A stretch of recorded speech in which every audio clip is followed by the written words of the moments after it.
दोस्तों, भागलपुर में साल 1989 में आजाद भारत का सबसे बड़ा हिंदू मुस्लिम दंगा हुआ था। उस दंगे में क्या सब हुआ उसे हम इस वाले वीडियो में आपको विस्तार से बता चुके हैं। आज की यह कहानी है उस दंगे के बाद बिहार में हुए सत्ता परिवर्तन की, जब लालू यादव के हाथ में पहली बार बिहार की सत्ता आई थी और वह यहाँ के मुख्यमंत्री बने थे। उस दंगे में जिस समुदाय का सबसे ज्यादा नुकसान हुआ था वो मुस्लिम थे और सबसे अधिक आरोपी यादव। लेकिन फिर भी लालू यादव ने ऐसा क्या जादू चलाया कि बिहार में वह एमओए समीकरण यानी कि मुसलमान और यादव का समीकरण बनाने में कामयाब हो गए और उनका यह समीकरण आज 35 साल बाद भी लालू यादव का सबसे बड़ा वोट बैंक बना हुआ है। तो कैसे हुआ ये सब, आइए आपको बताते हैं आज के इस वीडियो में। हेलो एंड नमस्कार, मेरा नाम है प्रशांत और आप देख रहे हैं बेजोड़जोरा.com का यूट्यूब चैनल। दोस्तों, साल 1989 के दिसंबर महीने में भागलपुर दंगा समाप्त हुआ था और साल 1992 में लाल कृष्ण आडवाणी अयोध्या में राम मंदिर निर्माण को लेकर रथ यात्रा निकाल रहे थे, जिसके बाद उन्हें लालू यादव ने कहा था, आप दंगा फैलाने वाली यात्रा रोक दीजिए। अगर आप ये यात्रा करेंगे तो हम आपको छोड़ेंगे नहीं, क्योंकि बड़ी मुश्किल से हमने बिहार में भाईचारा कायम किया है। खैर, यह यात्रा हुई और कहीं यूपी में मुलायम सिंह यादव सारा लाइमलाइट न लूट ले जाएं, इसीलिए लालू यादव ने उन्हें बिहार में ही गिरफ्तार करवा दिया। लालू यादव ने भागलपुर दंगा से उभरे समाज में खुद को शांति का मसीहा कह करके प्रचारित किया। साल 1989 में भागलपुर में हुए सांप्रदायिक दंगे उस समय आजाद भारत में सबसे बड़े दंगे थे, क्योंकि इसमें 1000 से भी अधिक लोगों की मौत हो गई थी। उसी साल 24 अक्टूबर को रामशिला यात्रा जा रही थी, जिसे मुस्लिमों ने अपने मोहल्ले से गुजरने से मना कर दिया था। डीएम दोनों समुदायों को समझाने बुझाने में लगे हुए थे, तभी हिंदू काफिले पर मुस्लिम की तरफ से हमला कर दिया गया। इस वारदात ने दंगे में आग में घी का काम किया। ऐसा कहा जाता है कि इस दंगे के बाद बिहार की राजनीति में बड़ा बदलाव आया था। कांग्रेस तब असमंजस की स्थिति में जी रही थी, क्योंकि शाह बानो प्रकरण में उसकी जमकर किरकिरी हो चुकी थी।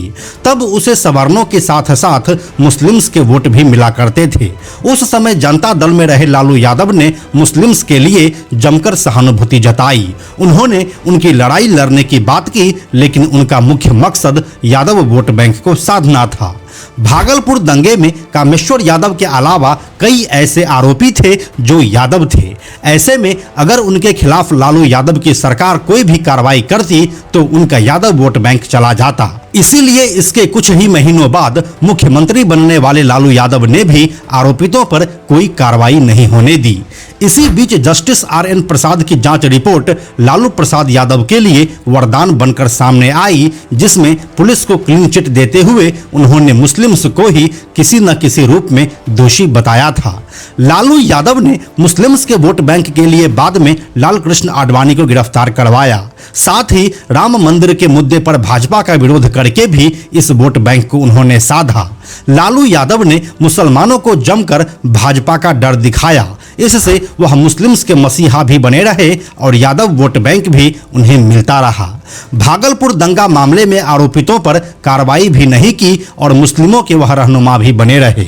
यही वजह है जो आज भी ये वोट बैंक बिहार में लालू यादव का ही माना जाता है। अब राजनीति की एक अजीब विडंबना देखिए कि जब साल 2015 में नीतीश कुमार ने जस्टिस NN सिंह की जांच समिति की रिपोर्ट विधानसभा में रखी तो इसमें तत्कालीन कांग्रेस सरकार को दोषी माना गया, जिसके मुखिया सत्येंद्र नारायण सिंह थे। और जब ये रिपोर्ट आई तब नीतीश कुमार के साथ कांग्रेस बिहार में सत्ता की मलाई खा रही थी। वह राजद भी उनके साथ थी, जिसने दोनों तरफ से वोट लूटे थे, लेकिन अंत में साथ अपनी जाति का ही दिया था। वहीं साल 2005 में जब बिहार में NDA की सरकार आई और नीतीश कुमार राज्य के मुख्यमंत्री बने तो इस मामले में जांच हुई और कार्रवाई भी हुई। ये इसीलिए संभव हो सका क्योंकि उस सरकार ने जात पात देखे बिना ही कार्रवाई की थी। उसने सरनेम नहीं देखा। भले ही बाद में नीतीश कुमार के कई यू टर्न्स के कारण ये मुद्दा फिर उलझ गया, लेकिन NDA सरकार ने लालू यादव के ब्लंडर्स को सही करने का प्रयास किया।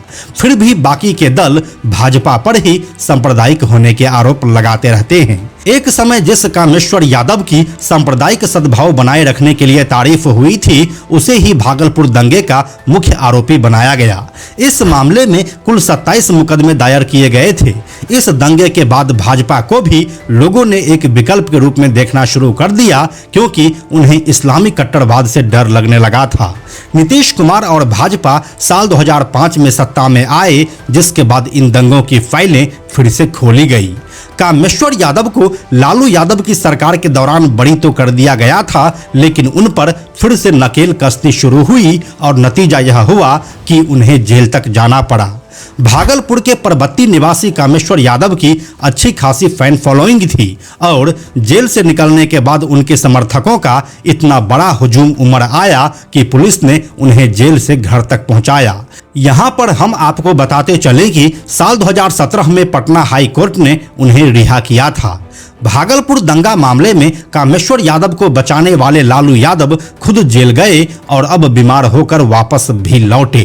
कामेश्वर यादव का निधन हो चुका है और वह अपने आखिरी समय तक भाजपा के समर्थक बने रहे। उनके हिंदूवादी छवि और भागलपुर में जनसंघ का गढ़ होने की वजह से यहाँ पर साल 1990 से लेकर 2015 तक भाजपा के विधायक रहे, जिसमें सबसे ज्यादा 5 बार अश्विनी कुमार चौबे यहाँ से जीते। लेकिन साल 2014 में उनके सेंट्रल पॉलिटिक्स में आने के बाद भागलपुर विधानसभा भाजपा के हाथ से छिटक गई और यहाँ पर कांग्रेस के अजीत शर्मा काबिज हो गए, जो अभी तक यहाँ से विधायक बने हुए हैं। अगर आप अजीत शर्मा को नहीं जानते हैं तो हम आपको बताते चलें कि वह बॉलीवुड एक्ट्रेस नेहा शर्मा के पिताजी हैं।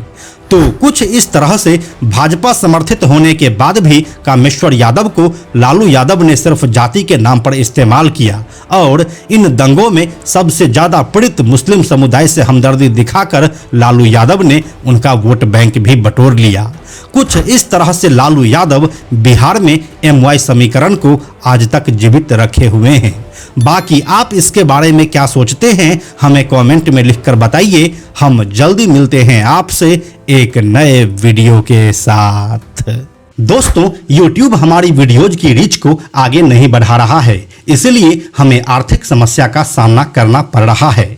अगर आपको बेजोड़ जोड़ा के वीडियोज से कुछ अच्छा जानने और सीखने को मिलता है तो कृपया हमें आर्थिक सहायता दें, जिससे कि यह जानकारी आपको आगे भी मिलता रहे।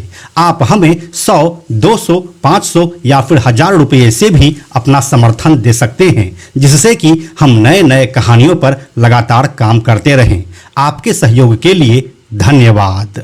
साथ में हम आपको यह भी बताते चलें कि आप में से 97% ऐसे लोग हैं जो हमारे वीडियोस को देखते तो हैं, लेकिन हमारे चैनल को सब्सक्राइब नहीं करते हैं।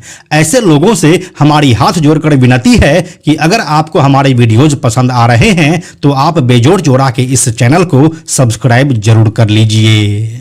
साथ ही बेजोड़ जोड़ा नाम से हमारा एक X अकाउंट है, यानी कि ट्विटर अकाउंट है, आप उसे भी फॉलो जरूर कीजिए। यह वीडियो अगर आपको पसंद आया तो इसे लाइक और शेयर जरूर करें।